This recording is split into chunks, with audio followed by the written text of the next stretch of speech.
저희 지금 조민양 얘기를 좀 해봤었는데 저희가 지금 픽플에 조민양 말고 다른 한 사람이 더 있었습니다. 네, 대체 누구냐?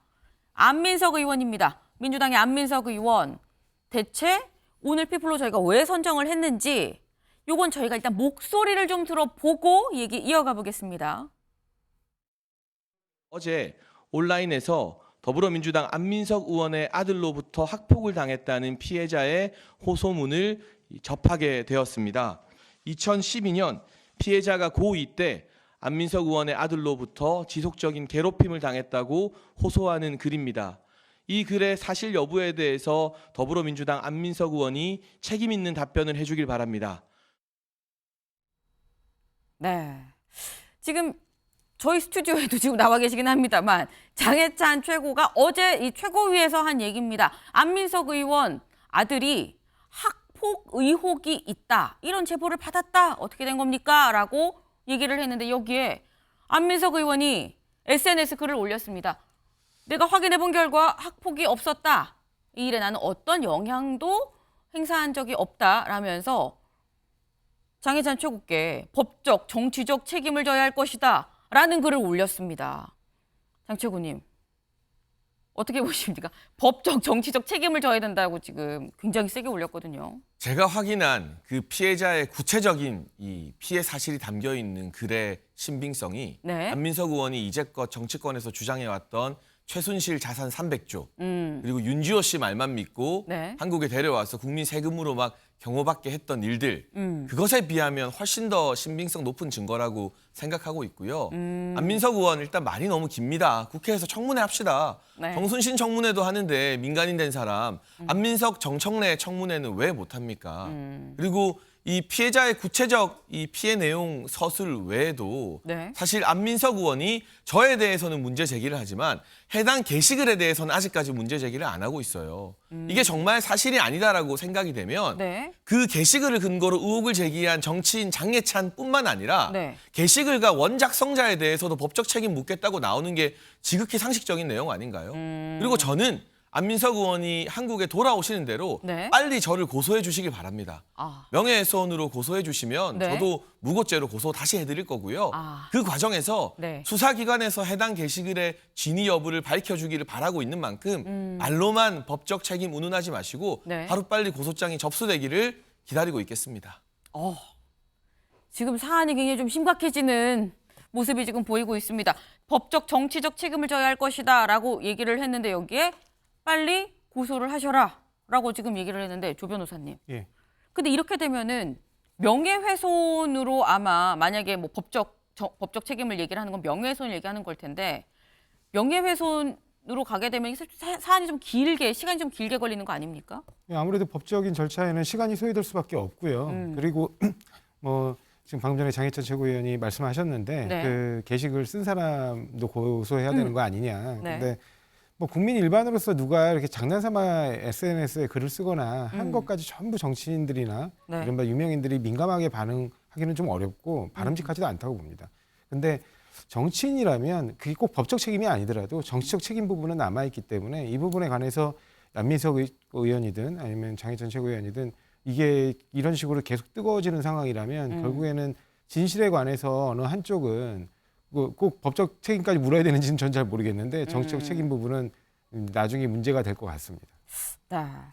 지금 약간 저희가 이 사안을 말씀을 드렸습니다만 안민석 의원을 오늘의 픽플로 정한 이유가 꼭 이거 하나만 있어서만은 아닙니다.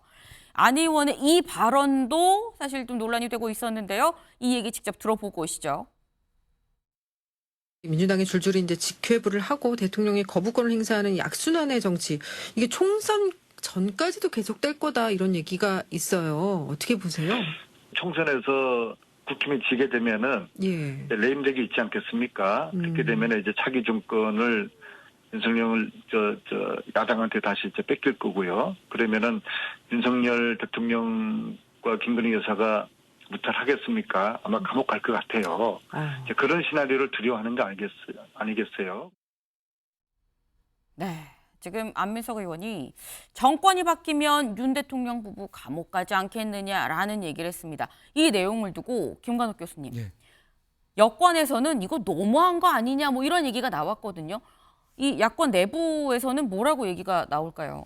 그러니까 지금 왜 이렇게 판사가 많은지 이게 뭐 수사도 안 하고 아무것도 결정된 바가 없는데 감옥을 네. 보낸다 그러고 저는 지금 안민석 의원이 네. 전에 윤지호 씨 문제도 있고 지금 우리가 들었던 문제도 이렇고 말이 너무 가벼우니까 어떤 문제 이제 얘기가 나오면 신뢰하기가 굉장히 쉽지가 않은 상황이에요. 그런데 아까 장해찬 최고 얘기하는 부분에 대해서 제가 좀 이렇게 보니까 네.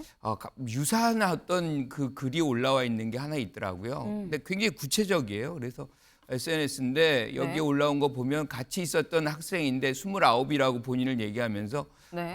이 안 씨 아들은 굉장히 조용했던 사람이고 오히려 그거를 적었던 분이 굉장히 집중적으로 그런 역할을 했다. 그래서 이거는 조사를 해봐야 돼요. 그래서 장해찬 집중적으로 최고가 그런 역할을 했다는 게 오히려 가해를 했던 학생이 그런 걸 올렸다? 그렇죠. 이제 그런 얘기 글이 올라와 있어요. 그래서 장해찬 최고가 이거를 할 때 그 분에게 그러니까 이 글을 쓴 사람하고 통화를 해서 확인을 했는지 어쨌든 뭐 이 확인 과정이 이제 있어야 되는 것이 맞는 것 같고요. 네. 더 중요한 거는 정치의 사법화가 너무 빠르게 진행이 되는 거예요. 그러니까 정치인들이 거의 정치로 해결해야 될 일들을 다 법원에다가 이제 맡기고 그러면 정치를 왜 하는 것인지 그러니까 정치인의 어떤 본연의 어떤 자세를 갖고서 문제점들을 좀 말로 대화로 이렇게 해결하는 그런 역량들을 정치력들을 좀 보이는 정치인들이 되길 바랍니다.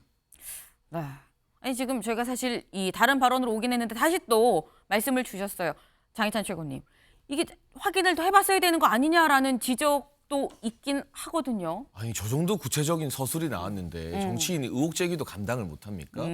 그런 유약한 멘탈이면 정치하시면 안 되죠. 네. 저는 그렇게 생각하고요. 네. 굉장히 구체적 사례가 나와 있습니다. 이 사례 하나하나에 안민석 의원이 반박하면 되는 일입니다. 예를 들면 그 피해를 호소한 여성분이 남자친구와 데이트하는 장면을 몰카로 찍혔다. 네. 단체 톡방에서 조리돌림을 당했다.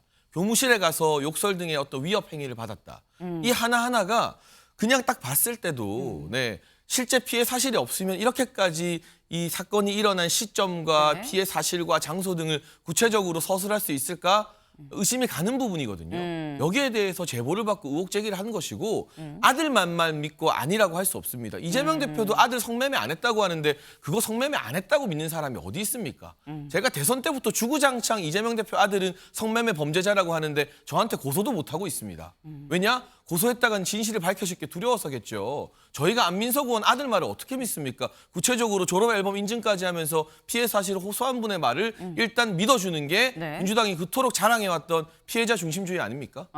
근데 지금 말씀 중에 정치인이 의혹 제기도 못합니까? 라고 말씀을 주셨습니다. 지금 최고위에서 하신 말씀 중에 실제로 이런 부분에 제보가 들어왔고 그래서 안 의원이 사실 확인을 좀 해달라라고 얘기를 했는데 조 변호사님, 예. 이게 의혹 제기인 거고 사실 확인을 해달라라고 얘기를 했으면 네.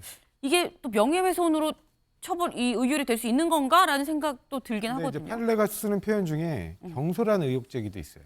경솔한 의혹 예, 제기. 그러니까 경솔한 의혹 제기라는 게 뭐냐면 그러니까 여러 충분하게 네. 그러니까 이게 만약에 소스가 불명확할 경우 지금처럼 뭐 SNS에 그냥 떠도는 글이라든가 이런 것처럼 소스가 불명확할 경우에는 네. 그 부분에 대한 사실 확인을 위해서 충분하게 노력했는가 그 부분을 좀 따져보거든요. 그러니까 그 부분이 그래서 우리가 보통 복수의 어떤 출처를 확인하는 이유가 네. 뭐 기자분들도 많이 하시잖아요. 그러니까 그렇게 하는 이유가 명예훼손의 문제가 발생할 수 있기 때문에 결과적으로 그 결론의 내용이 공인과 관련된 어떤 정보에 관한 결론의 내용이 틀릴 수는 있어요. 근데 그 부분에 대한 의혹을 제기하는 언론이라든가 그다음에 정치인들은 그 부분을 나름 본인의 입장에서 노력할 수 있는 만큼 최대한 충분하게 검증했는가가 문제고요.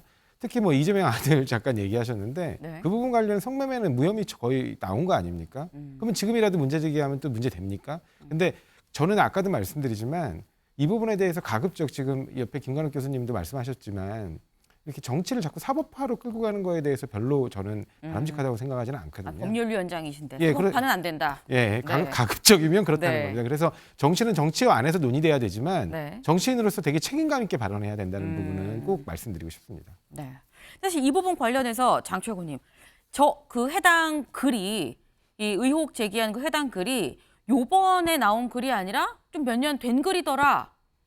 근데 왜 몇 년 된 글이 지금 나왔느냐? 뭐 이런 의혹을 제기하는 분들도 있더라고요. 그러니까 그 당시에는 화제가 되지 않았던 것 같고요. 저희가 이제 그저께 당정협의회에서 학폭 대책을 발표했습니다. 네. 이제 학생 폭력 기록을 생활기록부에 오래 남겨서 대입에도 영향을 주게 만들고 네. 좀 심각한 수준의 가해 정도인 경우에는 취업에도 불이익을 받겠다라는 당정협의 대책을 발표하자 저희 당으로 이런 일이 있었다. 그때 이런 글이 올라왔고 작성자가 추가적으로 당시에 학창 시절에 왜 고소를 못했는지 네. 왜 선생님들한테 문제 제기를 못했는지 이런 이유가 있었다는 추가 내용까지 올렸다라는 제보가 들어와서 확인을 하고 이 정도 구체적 진술이면 의혹 제기를 하기에 충분하다고 판단이 되어서 네. 최고위에서 이야기를 하게 된 것입니다. 그렇군요. 그 당시에는 화제가 안 됐지만 제보가 이번에 학폭이 좀 이슈가 되면서 이번에 들어온 거다라는 말씀을 주셨습니다.